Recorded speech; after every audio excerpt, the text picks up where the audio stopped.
নৈহাটির বিধায়কের প্রয়াত পিতা নাকি এখনো ভোট দিচ্ছেন। নির্বাচন কমিশনের তথ্য তুলে ধরে অভিযোগ প্রাক্তন সাংসদের। রাজ্য জুড়ে শুরু হয়েছে এসআইআর। দেশের বৈধ ভোটারদের নাম রাখতে বদ্ধপরিকর নির্বাচন কমিশন। তবে শাসক বিরোধী তরজাতে বঙ্গে রাজনীতি ক্রমেই চর্চা শুরু হয়ে গিয়েছে। এবার ব্যারাকপুরের প্রাক্তন সাংসদ অর্জুন সেন অভিযোগ করেন, নৈহাটির বিধায়ক সনদের পিতা 10 বছর আগে প্রয়াত হয়েছে। এক যুগ আগে পিতা হারানোর সেই শোকের কথা নিজেই সোশ্যাল মিডিয়ায় জানিয়েছেন নৈহাটির বিধায়ক। আর সেই তত্ত্বকে হাতিয়ার করে ব্যারাকপুরের প্রাক্তন সাংসদ তথা বিজেপি নেতা অর্জুন সিং বলেন, আমার নির্বাচন কমিশনের এসআইআরের নিরপেক্ষতা নিয়ে যথেষ্ট সংশয় রয়েছে। বিধায়কের পিতা 10 বছর আগে প্রয়াত হয়েছেন, কিন্তু তিনি এখনো ভোট দিচ্ছেন কি করে? ভোটের তালিকায় এখনো বিধায়কের বাবার নাম রয়েছে। উনি কি স্বর্গে থেকে এসেছে? মমতা বন্দ্যোপাধ্যায়কে ভোট দেন।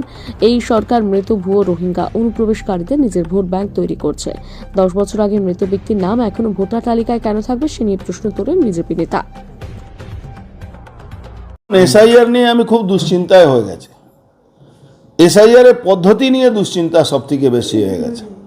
ইলেকশন কমিশনের ভূমিকা নিয়ে আমার সন্দেহ বারবার উঠছে কি একটা বিধায়কের বাবা 10 বছর ধরে ভোট দিয়ে যাচ্ছেন, এটা কি সম্ভব?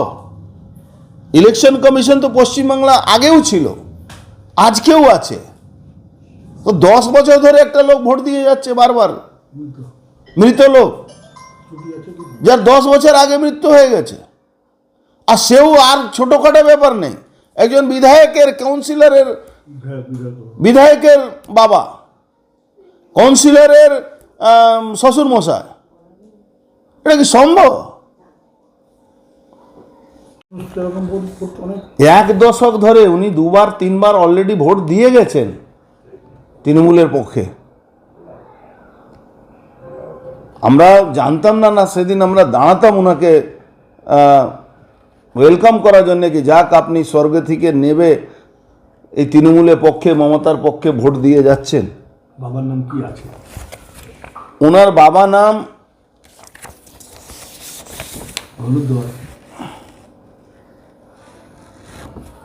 চোখে দেখতে পাচ্ছি না রে বাবা। সনদ দের বাবার নাম হলো স্বপন কুমার দে। এই হলো তৃণমূলে কারসাজি।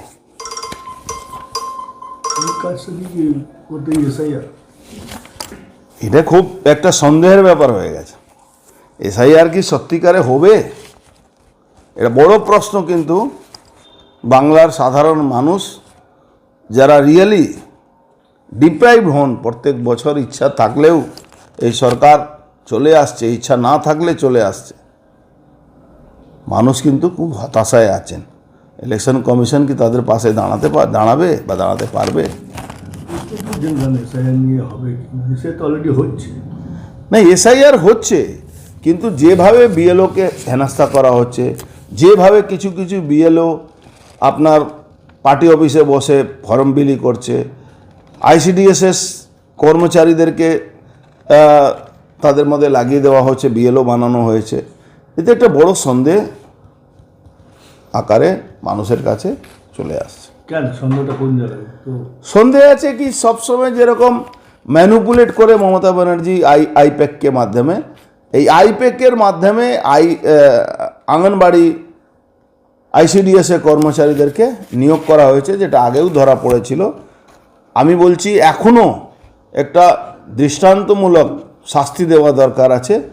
যাদেরকে সাসপেন্ড করা হচ্ছিল, যে অধিকারীরা যাদের নাম এসেছিল 6 জন বা 8 জনের, তাদেরকে ইমিডিয়েট গ্রেফতার করা উচিত। তাহলে একটা মেসেজ যাবে, ভয় পাবে। কমিশনকে আমরা জানিয়েছি, আগেও জানিয়েছি, বহু লিস্ট দিয়েছি। বহু নেতার বাবা মা, কেউ 1 দশক আগে মারা গেছেন, কেউ 15 বছর ধরে মারা গেছেন, কিন্তু প্রত্যেক বছর উনি তৃণমূলকে ভোট দেওয়ার জন্যে উনি পৌঁছে যান। এই ঘটনা সঙ্গে যুক্ত হয়েছে, আজকে আবার আপনাদের কাছে আমি নিয়ে এসেছি 2024 সাল অবধি। দেখবেন 2024 সালে সনদ দে, যিনি নৈহাটির বিধায়ক, তার বাবা ভোটার লিস্টে নাম আছে, উনি জীবিত আছেন ভোটার লিস্টের হিসাবে। 2025 সালেও উনি জীবিত আছেন। এই ভোটার লিস্ট, যে কারেন্ট ভোটার লিস্ট আছে 2025 সালে। অথচ উনি নিজে পোস্ট করেছেন, কি সনদবাবু যিনি নৈহাটি বিধায়ক, 15 জানুয়ারিতে উনি পোস্ট করছেন কি বাবা তুমি এক দশক আগে আমাকে ছেড়ে চলে গেল। তৃণমূল কি এই ভুয়া ভোটার, মৃত voter, false voter, double voter, triple entry, অনুপ্রবেশকারী, রোহিঙ্গা মুসলমানদের ভরসায় বাংলায় ক্ষমতা থাকতে চাইছে? শুধু ইলেকশন কমিশন না, কেন্দ্র সরকারকেও বলবো, আজকে দিল্লিতে যে ঘটনাটা ঘটলো, ফরিদাবাদে যে ঘটনাটাগুলো ঘটছে, গুজরাতে যে ঘটনাগুলো ঘটেছে, হয়তো যেভাবে জানুয়ারি মাসের একই করেছে, প্রধানমন্ত্রীর উপরে হামলা করার চেষ্টা হয়েছিল, সফল হয়নি ঠাকুর ভগবানের আশীর্বাদে। বাংলায় কিন্তু সেফ প্যাসেজ আছে এই টেররিস্টদের। বাংলায় কিন্তু অনুপ্রবেশকারীর মাধ্যমে আনসারুল বাংলা থেকে নিয়ে আইএসআই ঘাঁটি করে ফেলেছে। সব থেকে দুঃখের ব্যাপার, পশ্চিমবাংলা সরকারের তারা সুরক্ষা পাচ্ছে, তারা সেফ প্যাসেজ পাচ্ছে। পশ্চিমবাংলা পুলিশ ছোট ছোট স্বার্থের জন্যে, পোস্টিং আর টাকা তোলার জন্যে এদেরকে প্রোটেকশন দিচ্ছে। পশ্চিমবাংলা সরকার তাদেরকে কোনোভাবে কোনো রকম কোনো বাধা দিচ্ছে না। আমি ইলেকশন কমিশনকে বলবো থরোলি ইনকোয়ারি করা হোক।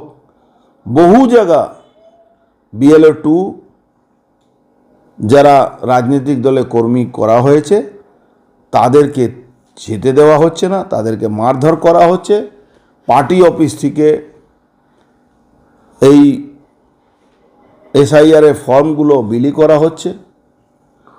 আমি আবেদন করছি আপনাদের মাধ্যমে যে ইমিডিয়েট ইলেকশন কমিশন কোনো BLOর উপরে যে হামলা হচ্ছে, ইমিডিয়েট যারা হামলাকারী তৃণমূল কংগ্রেসের গুন্ডাদেরকে ইমিডিয়েট নন বেলেবল সেকশনে অ্যারেস্ট করে, আর যে BLOগুলো দুর্নীতির সঙ্গে যুক্ত হচ্ছে, তৃণমূলের সরকারের পক্ষে কাজ করছে, তাদেরকেও গ্রেফতার করে তাদেরকে BLO কাজ থেকে সরিয়ে দেওয়া দরকার। বিধায়কের বাবার যদি এরকম নাম না